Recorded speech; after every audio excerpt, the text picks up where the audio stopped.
In today's video, we're going to be discussing the top 5 maps that I would like to see return for Halo Infinite's multiplayer, so stick around.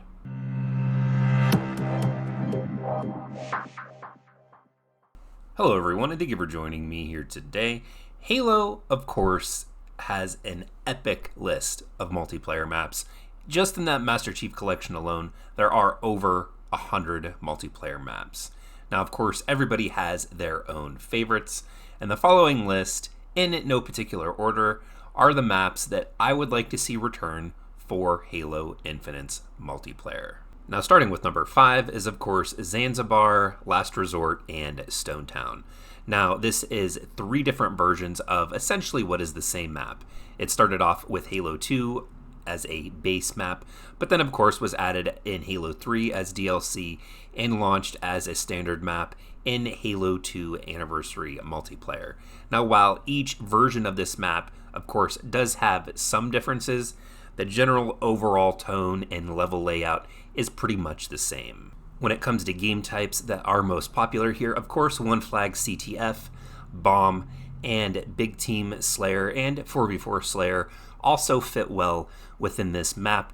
And of course, it's got the iconic windmill in the middle with a secret letting just behind it. It offers up a whole host of different type of combat experiences, from close range to medium range with the battle rifle, and of course, long range and vehicles also make an appearance in this map as well.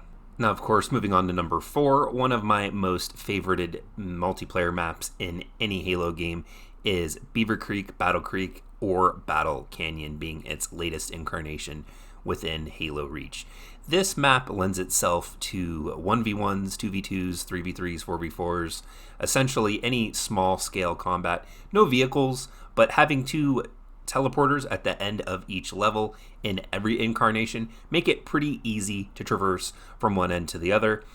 This is also host to the battle rifle, the rocket launcher, the sniper rifle, and the shotgun that are all strategically placed within the level itself, giving the map a very good pace when it comes to the flow of combat.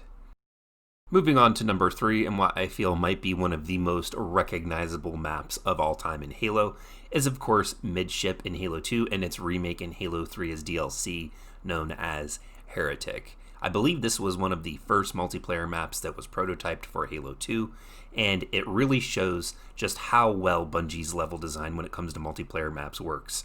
It is a very small map, lending itself, of course, to 1v1s, 2v2s, 4v4s, and it also will support the more smaller game types such as Bomb and 1 flag or 2 flag, Capture the Flag. Rumble Pit, of course, in this map was always epic, and the thing that makes this different than most other Halo multiplayer maps is that you can pretty much see the entire map all at once. If you went ahead and tucked yourself in one of the corners of the map, you could basically see the entire layout. Now, of course, there are lifts and different pieces of geometry that would be in your way, but it doesn't take long to go from one end to the other.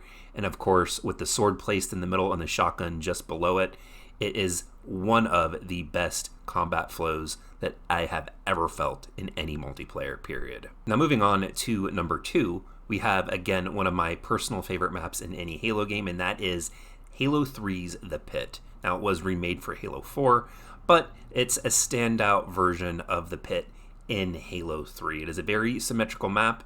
One side of the level looks identical to the other, and of course they have a little mini base with a gun turret on top on each side and a sniper rifle down below, with a path through the middle giving you the active camo, and a path off to the side that has the rocket launcher with shotguns sitting both at either end.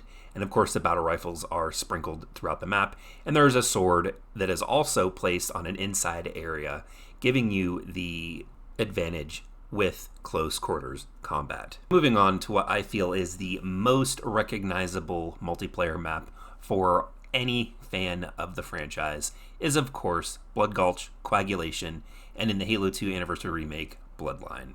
This is, of course, as voted on by you, the viewer, for those of you that participated in the poll that I put up on my channel, which was, by and large, what most people wanted to see out of the selection that I had, and for good reason.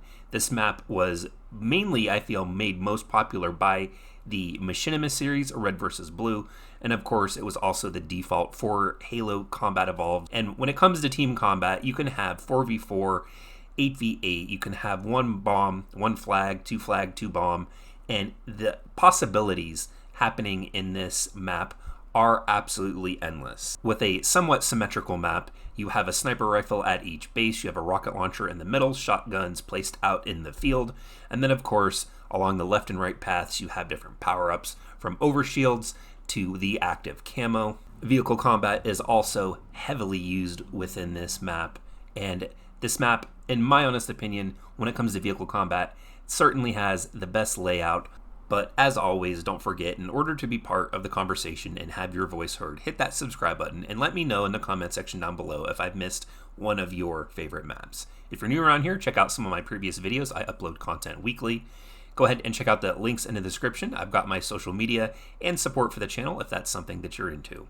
But until next time, everyone, thank you all for joining me here today, and I'll see all of you in the next video.